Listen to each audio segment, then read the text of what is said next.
दीपक न्यूनेशन channel प्रस्तुत करते हैं हार की जीत कहानी, जिसके लेखक हैं सुदर्शन। माँ को अपने बेटे और किसान को अपने लहलहाते खेत देखकर जो आनंद आता है, वही आनंद बाबा भारती को अपना घोड़ा देखकर आता था।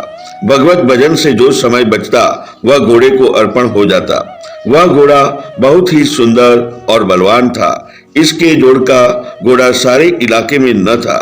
बाबा भारती उसे सुल्तान कहकर पुकारते, अपने हाथ से खरहरा करते, खुद दाना खिलाते और देख देख कर प्रसन्न होते थे। उन्होंने रुपया, माल, असबाब, जमीन आदि अपना सब कुछ छोड़ दिया था। यहाँ तक कि उन्हें नगर के जीवन से भी घृणा होती थी। अब गांव के बाहर एक छोटे से मंदिर में रहते और भगवान का भजन करते थे। मैं सुल्तान के बिना नहीं रह सकूंगा, उन्हें ऐसा लगने लगा था। वे उसकी चाल पर लट्टू थे। कहते, ऐसे चलता है जैसे मोर घटा को देखकर नाच रहा हो। जब तक संध्या के समय सुल्तान पर चढ़कर 8-10 मील का चक्कर न लगा लेते, उन्हें चैन न आता। खड़क सिंह इस इलाके का कुख्यात डाकू था। लोग उसका नाम सुनकर कांपते थे। होते होते सुल्तान की कीर्ति उसके कानों तक भी पहुंची। उसका हृदय उसे देखने के लिए अधीर हो उठा। वह एक दिन दोपहर के समय बाबा भारती के पास पहुंचा और नमस्कार करके बैठ गया। बाबा भारती ने पूछा, खड़क सिंह, क्या हाल है? खड़क सिंह ने सिर झुकाकर उत्तर दिया, आपकी दया है। कहो, इधर कैसे आ गए? सुल्तान की चाह खींच लाई। विचित्र जानवर है, देखोगे तो प्रसन्न हो जाओगे। मैंने भी बड़ी प्रशंसा सुनी है। उसकी चाल तुम्हारा मन मोह लेगी। कहते हैं देखने में भी बड़ा सुंदर है। क्या कहना, जो उसे एक बार देख लेता है, उसके हृदय पर उसकी छवि अंकित हो जाती है। बहुत दिनों से अभिलाषा थी, आज उपस्थित हो सका हूँ। बाबा भारती और खड़क सिंह अस्तबल में पहुंचे। बाबा ने घोड़ा दिखाया घमंड से, खड़क सिंह ने घोड़ा देखा आश्चर्य से। उसने सहस्त्रों घोड़ों देखे थे, परंतु ऐसा बांका घोड़ा उसकी आंखों से कभी न गुजरा था। सोचने लगा, भाग्य की बात है, ऐसा घोड़ा खड़क सिंह के पास होना चाहिए था। इस साधु को ऐसी चीजों से क्या लाभ? कुछ देर तक आश्चर्य से खड़ा रहा। इसके पश्चात उसके हृदय में हलचल होने लगी। बालकों की सी अधीरता से बोला, परंतु बाबा जी, इसकी चाल न देखी तो क्या? बाबा जी भी मनुष्य ही थे। अपनी वस्तु की प्रशंसा दूसरे के मुख से सुनने के लिए उनका हृदय अधीर हो गया। घोड़े को खोलकर बाहर ले गए। घोड़ा वायु वेग में उड़ने लगा।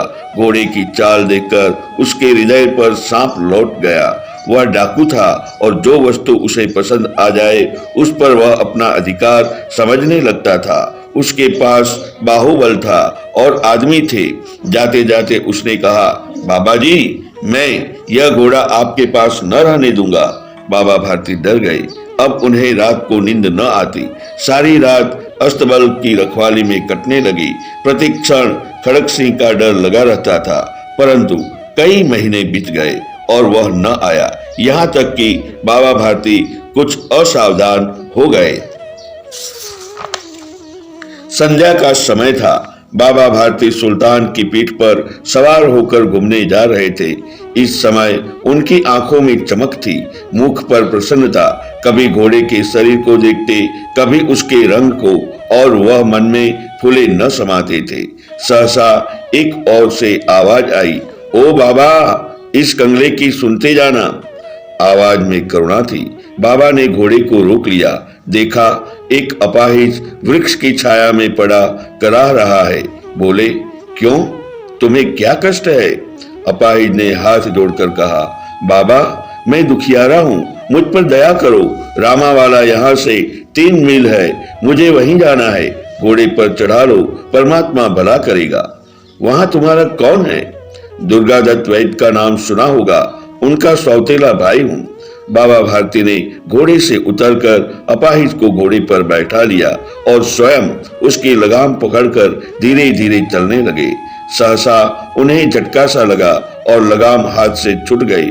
उनके आश्चर्य का ठिकाना न रहा जब उन्होंने देखा कि अपाहिज घोड़े की पीठ पर तनकर बैठा है और घोड़े को दौड़ाए लिए जा रहा है। उनके मुख से भय, विस्मय और निराशा से मिली हुई चीख निकल गई। वह अपाहिज डाकू खड़क सिंह था। बाबा भारती कुछ देर तक तो चुप रहे। इसके पश्चात कुछ निश्चय कर पूरे बल से चिल्लाकर बोले, जरा ठहर जाओ। खड़क सिंह ने आवाज सुनकर घोड़ा रोक लिया। उसकी गर्दन पर प्यार से हाथ फेरते हुए कहा, बाबा जी, यह घोड़ा अब न दूंगा, मगर एक बात सुनते जाओ। खड़क सिंह ठहर गया। बाबा भारती ने निकट जाकर उसकी ओर ऐसी आंखों से देखा जैसे बकरा कसाई की ओर देखता है। फिर कहा, यह घोड़ा तुम्हारा हो चुका। मैं तुमसे इसे वापस करने के लिए नहीं कहूंगा, परंतु खड़क सिंह, केवल एक प्रार्थना करता हूँ, उसे अस्वीकार न करना, नहीं तो मेरा दिल टूट जाएगा। बाबा जी, आज्ञा कीजिए, मैं आपका दास हूँ, केवल यह घोड़ा न दूंगा। अब घोड़े का नाम न लो, मैं तुमसे इसके विषय में कुछ न कहूंगा। मेरी प्रार्थना केवल यह है कि इस घटना को किसी के सामने प्रकट न करना। खड़क सिंह का मुंह आश्चर्य से खुला रह गया। उसका विचार था कि उसे घोड़े को लेकर यहाँ से भागना पड़ेगा, परंतु बाबा भारती ने स्वयं उससे कहा, इस घटना को किसी के सामने प्रकट न करना। इससे क्या प्रयोजन सिद्ध हो सकता है? खड़क सिंह ने बहुत सोचा, बहुत सिर मारा, परंतु कुछ समझ न सका।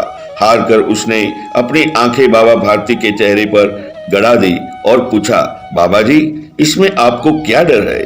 सुनकर बाबा भारती ने उत्तर दिया, लोगों को अगर इस घटना का पता लग गया तो वे किसी गरीब का विश्वास न करेंगे। यह कहते कहते उन्होंने सुल्तान की ओर से इस तरह मुंह मोड़ लिया जैसे उनका कोई संबंध ही नहीं रहा हो। बाबा भारती चले गए, परंतु उनके शब्द खड़क सिंह के कानों में उसी प्रकार गूंज रहे थे। सोचता था, कैसे ऊंचे विचार हैं, पवित्र भाव है। उन्हें इस घोड़े से प्रेम था। इसे देखकर उनका मुंह फूल की नाई खिल जाता था। कहते थे, इसके बिना मैं न रह सकूंगा। इसकी रखवाली में वे कई रात सोए नहीं, भजन भक्ति न कर रखवाली करते रहे, परंतु आज उनके मुख पर दुख की रेखा तक दिखाई न पड़ती थी। उन्हें केवल यह ख्याल था कि कहीं लोग गरीबों पर विश्वास करना न छोड़ दें। ऐसा मनुष्य मनुष्य नहीं, देवता है। रात्रि के अंधकार में खड़क सिंह बाबा भारती के मंदिर में पहुंचा। चारों ओर सन्नाटा था। आकाश में तारे टिमटिमा रहे थे। थोड़ी दूर पर गांव के कुत्ते भौंक रहे थे। मंदिर के अंदर कोई शब्द सुनाई न देता था। खड़क सिंह सुल्तान की बाग पकड़े हुए था। वह धीरे धीरे अस्तबल के फाटक पर पहुंचा। फाटक खुला पड़ा था। किसी समय वहां बाबा भारती स्वयं लाठी लेकर पहरा देते थे, परंतु आज उन्हें किसी चोरी, किसी डाके का भय न था। खड़क सिंह ने आगे बढ़कर सुल्तान को उसके स्थान पर बांध दिया और बाहर निकलकर सावधानी से फाटक बंद कर दिया। इस समय उसकी आंखों में नेकी के आंसू थे।